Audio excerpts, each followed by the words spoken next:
Good times. Thank you, guys. We know what appreciate else it. was good times? What else was good times? This NBA All-Star weekend. You know It's what? all right. I'll tell you right now, if you had the money to be down there, it definitely was a good time. Yeah. I mean, they were busting Melo's chops before the game last night. So, Melo, man, I saw you were at this party. I saw you were at this party. I saw you were at this party. I thought you were going to rest. He's like, nah, man, you know, you guys All-Star weekend. This is rest. You know, but you got to go to the parties. And I'm like, thinking in my head, I'm like, these guys are all between the ages of 21 and 29 years old. You've got KG, probably just stayed home. He probably didn't even care. He's like, I'm good. I got my hotel room, peace and quiet, no wife, no kids, no nothing. I'm good. I'm good. Leave me alone. But you got all these other guys, dude, that are all in the prime of their lives and worth millions and millions of dollars. They've got off from Thursday till Monday, and they're all in the same damn city. Yeah. What do you expect to have happen? When you've got stars like Jay-Z and Beyonce and Diddy and Drake and this guy and that guy and this guy and that guy, all there. What the hell else are they supposed to do? Party.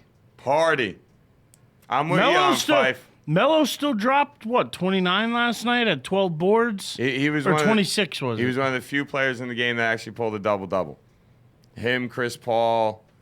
Played 31 minutes, I think they were like the only two that did. Well, a lot of the older guys and the big men sort of just...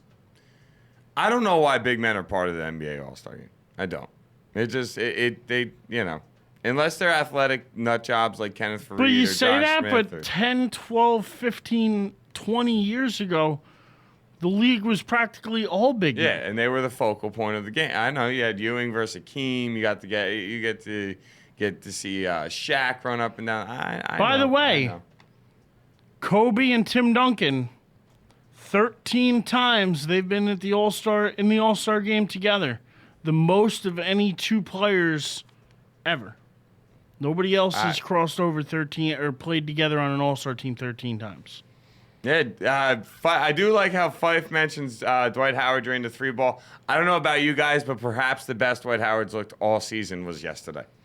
Sad to say, he was but it is happy. true. He's not happy in LA. No, he was having fun. He was enjoying himself. He was joking around. He actually looked pretty damn good. He was not. He's not happy out there. I mean, me personally, my favorite part of the game itself was either, you know, you had what Chris Paul was doing, because he was just this game is built for a guy like Chris Paul. Chris Paul don't give a crap about scoring. You don't. He has fun making passes and just being a basketball player. And these games are built for Chris Paul. Because I'm telling you right now, if you did those kind of dribble moves between your legs and stupid fake passes and stuff, and Popovich was your actual head coach, you'd be benched even if your name is Chris Paul. That wouldn't fly with him in a regular season game. But these games are built for a guy like Chris Paul. Or, you know, you got moments where, like, Kevin Durant's running full length down the court. Within 2 steps, he's at the rim and jumping up to dunk the ball. Brook Lopez was right there. By the he way, gets out of the way. Two guys I got to mention. How about LeBron just getting stuffed by Kobe? Oh, so great. So great. By the way, it's only the second time all year he shot under 50%. Well, Kobe, I don't know what happened. Reggie Miller on the broadcast pointed out that he felt that perhaps the Jordan 5/1 comments were a motivation for the back and forth. But for some reason, at about the 7-minute mark, Kobe Bryant manned up with LeBron James, and LeBron James became irrelevant in that game. Irrelevant. And last year, when the West had a big lead, LeBron James sort of like took over, got them back into the game. Then Kobe guarded him, and he wouldn't take the last shot, whatever. But you got this year, the West was only up like 6 points, 7-minute mark. Kobe starts guarding LeBron. Forget it. He had 2 turnovers. He blocked him twice, and then he fouled him once. Outside of that, LeBron didn't even touch the ball. Those were the 5 possessions over that 7-minute span that LeBron James actually wanted the ball in his hands. And he got rejected twice, fouled once, and turned it over twice. Loved it. Loved it. By the way, I know Dwayne Wade was the best of the big Miami 3 last night. But how bad I mean, we just talked about Kobe making LeBron look bad. How bad did just Chris Bosh look in general? Oh, that poor man. They might as well They stuck made a him look red like a nose on fool. his. They might as well stuck a red nose on his face and decorated his head. Because to be completely honest with you, they did. That's the bottom line. Made him look like a fool. Tony Parker and Chris Paul both dribbled through his legs. Then he got crossed. It couldn't have been Noah because Noah's on the east. I said that to you on our break. Who crossed him up bad? It was a big man.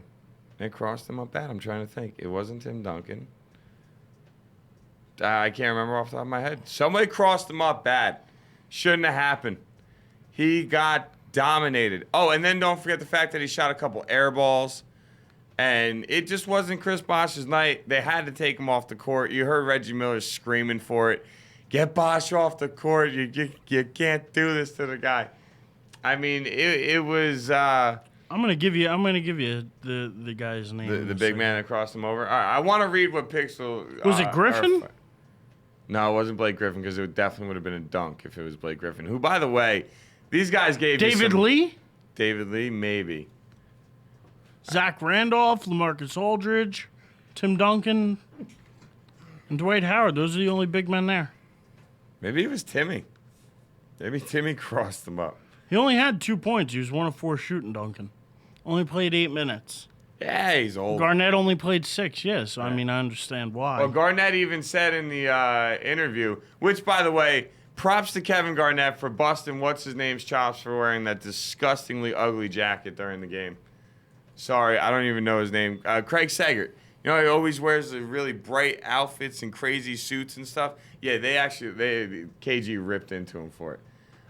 Chat the Fight puts in our chat room, do you think Kobe has a lack of respect for big men and their particular skill sets, and that creates the tension between him and guys like Shaq and Howard who are very proud, or do you think it's because he doesn't like people taking his spotlight, especially at the big man? I mean, Kobe and Shaq. Shaq was the big man on campus when Kobe came in. And Kobe did want part of that spotlight, and they just clashed a little bit. But they always clashed, but they found ways to make it work. They won multiple championships together, and for all the problems they had, believe it or not, they still talk. They still get along. They're all right. Oh, yeah, you saw him joking around after the... You know what I mean? So it's not that bad between Kobe. Look, Kobe, they're not having Kobe and Thanksgiving Dwight, dinner together. Well, no, but I think it's a different situation with Kobe and Dwight, because Kobe looks at Dwight as a kid that isn't giving 100% right now, isn't trying his damnedest on the court, isn't doing everything he needs to do to help this ball club win. And Kobe sees it as, I need this guy to do everything to help this ball club win. Yeah. Well, and I think you're completely right. I think that's his issue with Dwight Howard. Not that he's a big man or not that he doesn't respect his skill set. The fact that he needs 110% from Dwight Howard, and he's not getting it, nor is Lakers, nor are the Laker fans. Hence why, look, Orlando Magic fans did not want to really lose Dwight Howard last year, even though they weren't getting everything out of him that they expect. Okay? A guy like Dwight Howard, fans are not willing to just throw to the curb. You know how good the man can be. Lakers fans already are like, we don't want you. Okay? So you've already made them mad to that point. That's the difference. That you can see him. He is just not the same. The effort is not out there the same way that you would like to see it be. Or maybe it's the injuries still. Or maybe it's this or maybe it's that. I don't know. But the man just does not give all the effort that he should be giving. Doesn't care. So it's, if he's more about having fun, fine. You're more about having fun. You're good enough, you're going to keep a job in the NBA. It doesn't matter. It just doesn't matter. People will pay him to be on their team.